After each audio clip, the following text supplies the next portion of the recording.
Does George Russell really have guaranteed stability at Mercedes, or are there much more complex issues developing behind the scenes at Brackley? The English competitor recently made a statement that could reveal much more about the German team's future than initially apparent. And make no mistake, if you think this is just another routine contract renewal, you are completely mistaken. Let's start from the beginning.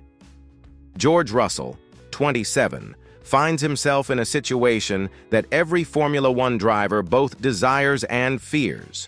His contract with Mercedes runs until the end of the 2025 season, and in theory, he should be eager to extend his agreement with one of the most successful organizations in the sport. However, here comes the first sign that something is amiss. Russell has stated unequivocally that he will not sign any documents during the mid-year break. And what is the reason for this strangeness? Traditionally, it is precisely during this interval that major deals are made in elite motorsport. At this point, you might consider this normal, that the young man simply wants to relax. However, let's examine the full picture. In recent weeks, Max Verstappen's name has been closely linked to Mercedes, generating some of the most fervent speculation of the period. The four-time world champion was even mentioned as a possible replacement for Russell or Andrea Kimi Antonelli at the German organization. That's right, Russell, who was supposed to be in a comfortable position, saw his future called into question due to rumors involving the greatest talent of his generation. The fascinating thing is that Verstappen subsequently confirmed his stay at Red Bull, which theoretically would open the door for Russell. But has it really opened up?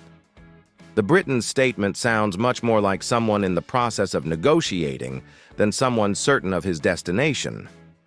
When Russell says he is in no hurry, that he wants to make sure the circumstances are right, it raises an essential question.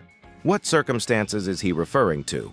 Let's take a closer look at the data and the current situation. Russell is fourth in the Drivers' Championship, won the Canadian Grand Prix, and has consistently been one of the protagonists of the season. For many experts, he is enjoying his most successful period at Mercedes. So why the reluctance? Why not rush to formalize a new agreement with a team that supposedly has confidence in him? The explanation may lie in the regulatory changes of 2026. Russell himself has mentioned that the grid hierarchy will be completely unpredictable with the new rules.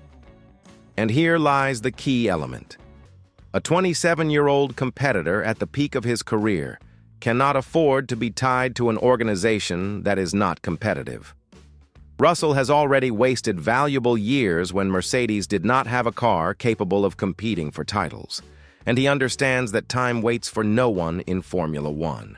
However, there is another element that few are considering: the internal tension at Mercedes. With Lewis Hamilton's transfer to Ferrari, the German team has lost not only its biggest star, but also a key technical and political reference point. Russell is now the team's lead driver, alongside the young Antonelli, and that means much more responsibility and visibility.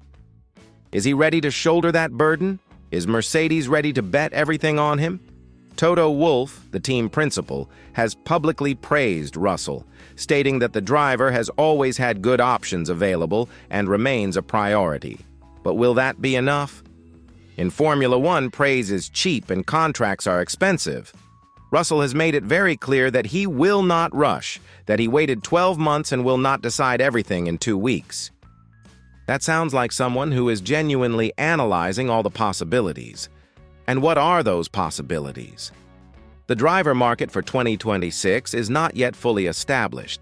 Teams such as Aston Martin, with Fernando Alonso getting older, or even surprises on the grid could emerge as attractive alternatives. Russell knows he has high market value at the moment, and it would be unwise not to take advantage of that. There is also the question of money and position within the organization. Russell wants to be treated as the de facto lead driver, not just formally. That means commensurate pay, priority in strategic decisions, and guarantees that he will have the best equipment available.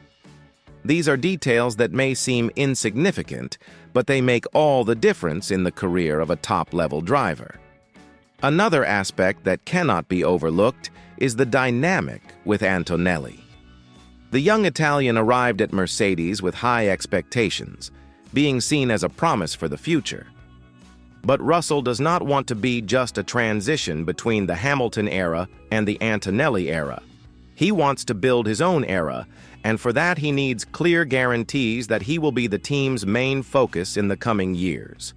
Russell's statement about wanting to rest and recharge his batteries also reveals something important about his psychological state. Formula One is a sport that takes a huge toll on drivers, both physically and mentally. Russell is being prudent in recognizing that he needs a period to reflect clearly on his future, without the constant pressure of the media and speculation. But let's be honest, this break could also be strategic.